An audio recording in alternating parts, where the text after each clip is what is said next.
Alright, so in this tutorial I'm going to be teaching you how to prep your screen with photo light sensitive emulsion. Mine's already ready to go and sensitized. If yours isn't, it's simple, just add the two mixtures together.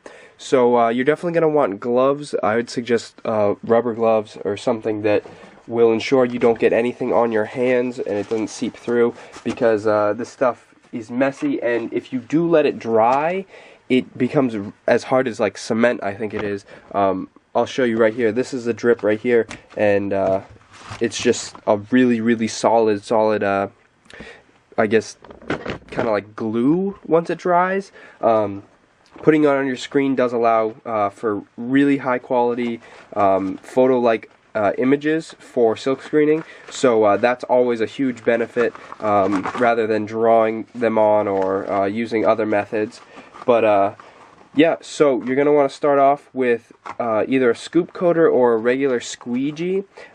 Since this screen is smaller, I will be just using a squeegee, but a scoop coater works all the same, except you just put the ink inside the trough of the scoop coater.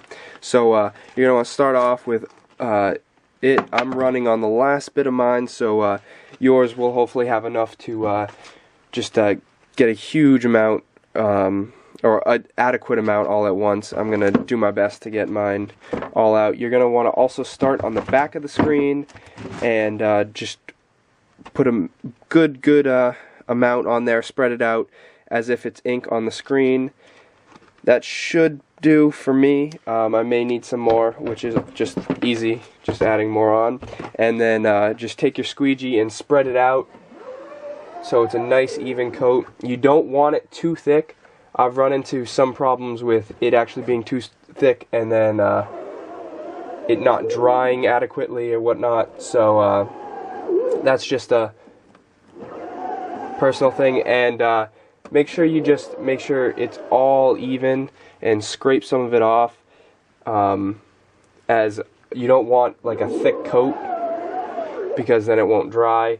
And you can see those rivets that it's almost creating. You want to smooth those all out, because if there is a rivet of any kind, obviously a small one won't have a massive impact, but if you leave said rivets on there, it's gonna come through like that, and depending, it may wash out more or it may not wash out at all. So you just don't want to have to deal with that. So make sure it's nice and clean, and this stuff dries up with just soap and water.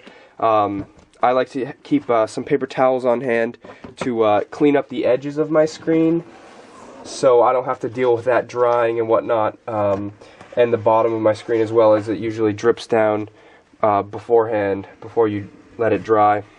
So yeah, that's a good back coat to the screen, and now you're going to do the same thing to the front of the screen, ensuring that you have a good even amount. You don't want it too thick, like I said, and this is pretty straightforward. Just another big bead of it up top. Now some of it will come through from the last coat, come through the screen, that is, and that's totally fine.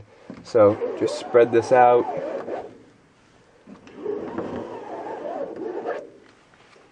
That's looking pretty good. Scoop coaters are a little bit better with keeping it even, and you won't have to do as many cleaning strokes to make sure it's all nice. But yeah, that's pretty good. And then when drying, you're going to want to keep it with the ink well up. So this side that you're seeing now will be up, and you're going to want to keep it off of the cabinet or table or whatever you're drying it in, like this. I like to use just aerosol caps to put under the corners, like so. Just take small caps and put them under the corners so it's a little bit higher. And to let this dry, you're probably going to want to leave it for at least a day. I've had some take a little bit longer. If you put a fan next to it, it'll speed it up, or speed the drying process up a little bit. But yeah, before you're done, just double check over. See how I've got some additional drips right there. That'll take forever to dry, and it'll just mess up. So you can just clean those off, And yeah, this screen looks pretty good, so I'm going to just set this to dry, like I said, about a day or so for it to dry, and then it should be ready to expose. Check out my other tutorials on this method of screen printing. It'll go through all the steps that you'll need to take, as well as more tutorials on really anything in that genre, so I'll link you to that playlist as well as some of the other specific videos right after this. It's going to do it for me. Peace.